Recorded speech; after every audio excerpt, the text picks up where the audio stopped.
नमस्कार। बीएड प्रथम वर्ष से हमारा हिंदी का शिक्षण शास्त्र, जिसके अंतर्गत आज हम लोग पढ़ेंगे नाटक एवं एकांकी शिक्षण। हमने लास्ट जो पढ़ा था वो कविता शिक्षण की जो प्रक्रिया होती है, किस प्रकार किस सोपानों के आधार पर कविता का शिक्षण करवाया जाता है, उसकी जानकारी हम लोगों ने प्राप्त की थी। आज हम नाटक के बारे में बात करेंगे। नाटक में बालकों को बहुत ही रुचिकर लगता है। इसमें अभिनय के द्वारा जो चीज़ बताई जाती है, अभिनय और संवादों के आधार पर जो चीज़ें बताई जाती है, उससे जो ज्ञान धैर्य को प्राप्त होता है वो स्थायी होता है। बालकों की समझ उसमें अधिक विकसित होती है। तो आइए हम लोग बात करते हैं नाटक या एकांकी शिक्षण की। तो नाटक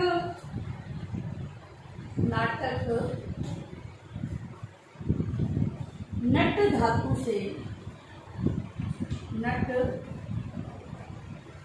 से बना है,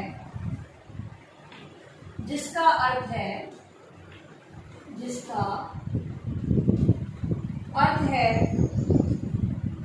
साथ साथ अभिनय करना। नाटक तथा एकांकी में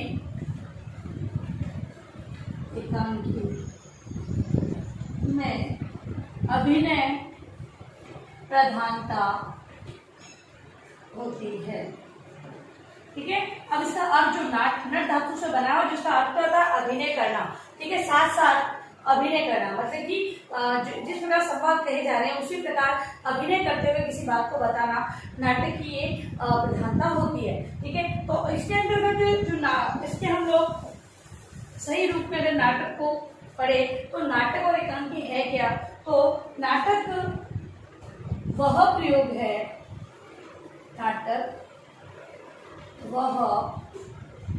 प्रयोग है जिसमें किसी प्रसिद्ध ऐतिहासिक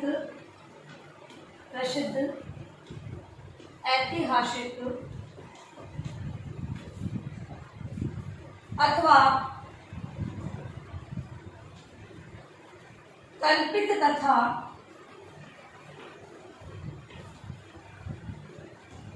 कल्पित कथा के आधार पर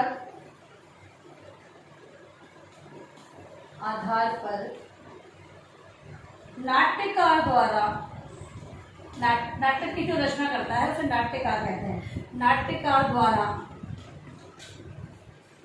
रचित रूप के अनुसार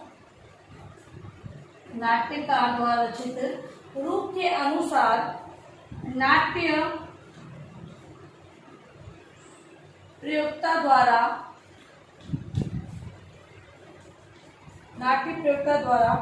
प्रशिक्षित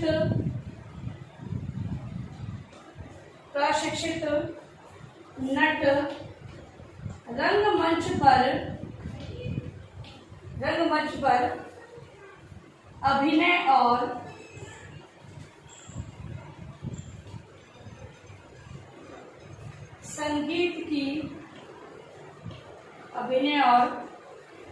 संगीत की सहायता से दर्शकों के हृदय में इसे उत्पन्न करके मनोविनोद करते हैं और परोक्ष रूप में भी उन्हें उपदेश और मानसिक शक्ति प्रदान करते हैं। देखिए जो नाटक है इसके अंदर बताया गया कि नट धातु से बनाया है, इसके साथ साथ अभिनय करना है, इसका अर्थ फिर हमने देखा था। अब नाटक को समझने के लिए हम एक चीज को समझेंगे कि ये ऐतिहासिक या कल्पित कथा पर आधारित होता है। नाट्यकार द्वारा इसे रचा, मतलब लेखक होता है उसे नाट्यकार कहते हैं, उसके द्वारा रचा जाता है। नाट्य प्रयोक्ता जो नाटक का प्रयोजन कर रहा होता है, पूरी एक योजना बनाकर उसे प्रस्तुत कर रहा होता है, वो जो नट होते हैं जो रंगमंच पर अभिनय करते हैं उन्हें प्रशिक्षण प्रदान करता है तथा संगीत की सहायता से दर्शकों को हृदय में से उत्पन्न करके मनोविनोद करते हैं। मतलब कि जब रंगमंच में इसका प्रस्तुतिकरण किया जाता है, विभिन्न प्रकार की संगीत धुनियाँ चलाई जाती है और इसका आरंभ किया जाता है तथा जो नट होते हैं वो अभिनय के द्वारा अपने मतलब जो वेशभूषा उसी प्रकार की जिस प्रकार का नाटक के अंतर्गत जो बताए गए संवाद और जो पात्र बताए गए होते हैं उन्हीं पात्रों के आधार पर वो अपना प्रस्तुतिकरण यानी अभिनय करते हैं। अब हम नाटक शिक्षण के महत्व को जानेंगे कि छात्रों के लिए इनका क्या महत्व है। तो इसका महत्व शिक्षण में जब इसका प्रयोग किया जा रहा है, पाठ्यक्रम में इसका समावेश किया गया है, तो कुछ तो महत्व ये रखता होगा। तो इसका महत्व पहला है बातों को नाटक द्वारा प्रदर्शित करके श्रोता अथवा दर्शकों के हृदय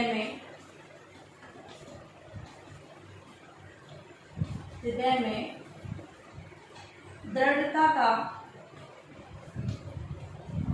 विकास दृढ़ता से बिठाया जाता है।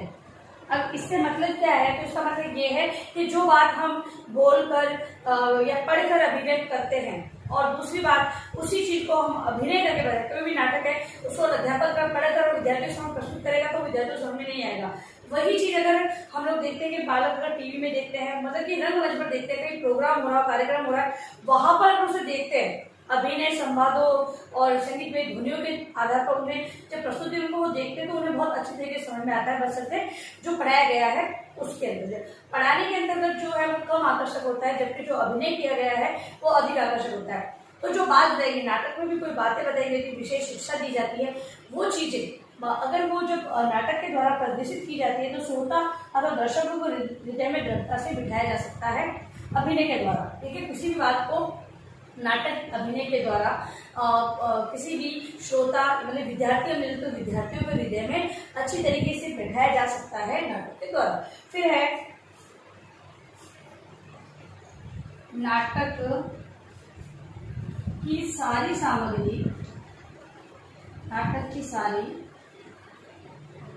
सामग्री दृश्य श्रव्य होती है। दृश्य श्रव्य सामग्री को समझना सरल होता है। दूसरा महत्व यह है, हम लोग देखते हैं कि किसी भी विषय वस्तु को समझाने के अध्यापक विभिन्न प्रकार की अधिगम शिक्षण सामग्री जैसे श्रव्य दृश्य सामग्री के रूप में हम अपनाते हैं, जिससे कि शिक्षण रुचिकर और प्रभावी बनता है। तो नाटक तो खुद एक दृश्य श्रव्य साधन है, उसे देखा भी जा सकता है और उन ध्वनियों को सुना भी जा सकता है, तो श्रव्य दृश्य साधन है। तो ये यहाँ पर श्रव्य दृश्य साधन होने के कारण किसी भी चीज को सरलता से, सामग्री को जो बताना चाहते हैं जिससे सामग्री वो सरलता से समझी जा सकती है नाटक के द्वारा। फिर है नाटक शिक्षण में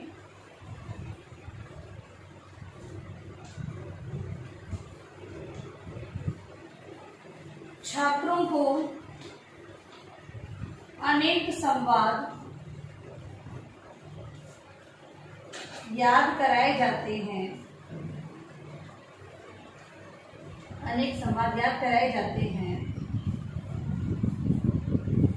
तथा याद करने से छात्रों की स्मरण शक्ति का विकास होता है। बालकों को यदि प्रश्न उत्तर याद करने के लिए दिए जाए तो थोड़ी सी समस्या होती है, लेकिन अगर वही उन्हें नाट्य प्रदर्शन करवाया जाता है और विभिन्न प्रकार के संवाद दिए जाते हैं तो वो उसे आसानी से याद कर लेते हैं। इसी आधार पर उनकी स्मरण शक्ति का विकास भी होता है। अगला है नाटक अभिनयपूर्ण खेल है। नाटक अभिनयपूर्ण खेल है जो कुछ खेल की क्रिया द्वारा सिखाया जाता है। नाटक को एक खेल के रूप में माना गया है तथा एक खेल के रूप में ही उसे सिखाया जाता है, यानी कि बालकों को प्रैक्टिस जो करवाई जाती है नाटक की वो एक तरह से खेल के रूप में वो लेते हैं और खेल सभी को पसंद होता है। इस आधार पर ये कहें कि विद्यार्थियों को जो चीज़ सिखाई जाती है वो सरलता से वो सीख लेते हैं। इसी आधार पर अगर उन्हें अन्य चीज़ भी सिखाई जाएगी तो वो आसानी से सीख लेंगे। अगला है महत्व के अंतर्गत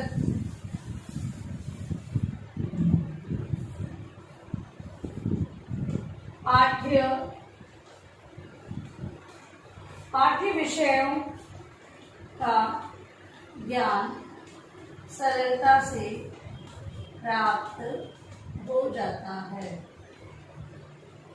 अब जो पाठ्य विषय हैं उनका ज्ञान ये नाटक या एकांकी के द्वारा अगर उन्हें प्रदान किया जाता है तो विद्यार्थी को सरलता से समझ में आ जाता है और सरलता से प्राप्त हो जाता है। अगला है छात्र नैतिक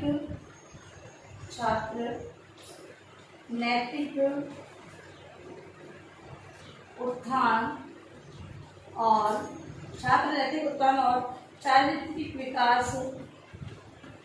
विकास में सहायक। अगला महत्व यह है कि बालकों के चरित्र का विकास इन नाटकों में विभिन्न प्रकार के चरित्रों का चित्रण किया जाता है। कुछ चरित्र ऐसे होते हैं जो कि बहुत ही शिक्षाप्रद होते हैं, जिनके गुणों को विद्यार्थी जीवन में अपनाना बहुत ही आवश्यक होता है। तो विद्यार्थी जब इन नाटकों के अंतर्गत इन चरित्रों को देखते हैं तब उनके अंतर्गत भी इन नैतिक और चारित्रिक गुणों का विकास धीरे धीरे होने लग जाता है। ठीक है, इस प्रकार से और करके सीखने पर आधारित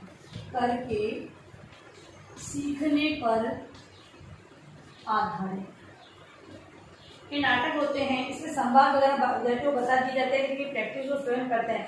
तो किसी भी कार्य को स्वयं करके किस प्रकार सीखा जाता है ये सारी चीजें बालक सीख जाते हैं। ठीक है, तो अगर पढ़ने के अंतर्गत अगर बालकों को ये सारी चीजें सिखाई जाएगी तो बालक है उन्हें पढ़ने का स्वतः ही जो स्वाभाविक क्रिया होती है, मौलिकता होती है या सृजनात्मकता होती है, उनका विकास उनमें धीरे धीरे होता चला जाता है। तो नाटक और एकांकी शिक्षण का बहुत ही महत्व है विद्यार्थी जीवन के अंतर्गत और इसीलिए नाटक और एकांकी का समावेश विद्यार्थियों के पाठ्यक्रम में किया जाता है और अध्यापक भी पूरी कोशिश में लगे रहते हैं कि विद्यार्थियों को इन नाटकों में रुचि उत्पन्न की जाए, जिससे कि साहित्य के अन्य विधाओं में भी उनकी रुचि उत्पन्न हो तथा लिखने और मौखिक रूप में अभिव्यक्त करने की क्षमता का उनमें विकास हो सके।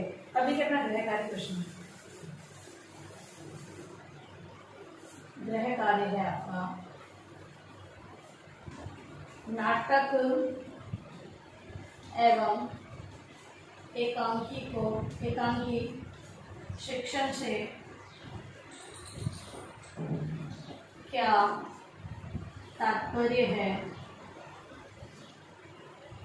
इसके महत्व को समझाइए। महत्व को आपको लिखना है। ठीक है, नाटक और एकांकी के बारे में बताते हुए उसके महत्व के बारे में आपको लिखना है। और अंत में इस महामारी के दौर में कम से कम आवश्यक कार्य होने पर बाहर निकले। आप लोग बाहर निकलते 3 बातों का विशेष ध्यान रखें, मास्क लगाए, सोशल डिस्टेंस है और हाथों को बार बार सैनिटाइज करते हैं। सोशल सभी का ध्यान रखें। धन्यवाद।